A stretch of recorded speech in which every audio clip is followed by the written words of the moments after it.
निवडणुका आणि वास्तव हे सर्वश्रुत असं अनिल कदम म्हणतात।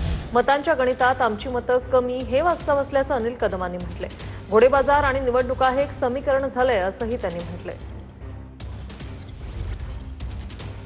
कार्यकर्ता विजन दृष्टी मला असं वाटतं की ती आता लोप पावत चालली आहे। पण अशी चर्चा होती की मातोश्रीवरून आपल्याला सांगण्यात आलं होतं की आपण उमेदवारी करा, पण आपण माघार घेतली। नाही असं काही नाही आहे, अशा काही चर्चा वगैरे काही नाही। मातोश्री आणि माझं नातं अनोखं आहे, वेगळं आहे आणि मला असं वाटतं की ते ऋणानुबंध कायम राहतील। आज राऊत साहेब बोलताना एक असा शब्द बोलले की शिंदेंची शिवसेना हे आमचं पहिलं टार्गेट आहे किंवा आमचा पहिला शत्रू आहे। याचा अर्थ भाजपचा जर कोणी बंडखोर असेल तर आपण त्याला मदत कराल। मला असं वाटतं की राऊत साहेबांनी जे विधान केलं त्याच्यावरती मी काही बोलू इच्छित नाही, ते आमचे नेते आहेत। पण मग नगरसेवकांनी आता मतदान कोणाला करायचं ते आता आम्ही कलेक्टिव्ह नेते मंडळी जो निर्णय घेतील तो ठरवा त्याप्रमाणे।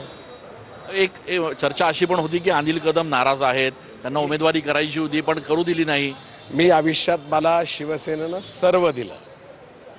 राजकारणामध्ये उतार चढाव हे नेहमी येत असतात। मला असं वाटतं की मला निफाड मतदारसंघ म्हणून, ग्रामीण भागातला कार्यकर्ता म्हणून माननीय उद्धवजींनी शिवसेना प्रमुख असताना प्रचंड प्रेम मिळालं। मला असं वाटतं की ते प्रेम मला खूप काळ मला ते हेत राहील। निवडणुका येतील जातील, विजय पराभव हे तर माणसाच्या आयुष्यामध्ये चालूच आहे। धन्यवाद। विजय पराभव यापेक्षा उद्धव ठाकरेंनी जे प्रेम केलंय ते माझ्यासाठी महत्त्वाचं आहे आणि त्यामुळे मी कुठल्याही पद्धतीनं नाराज नाही असं अनिल कदम म्हणतायत।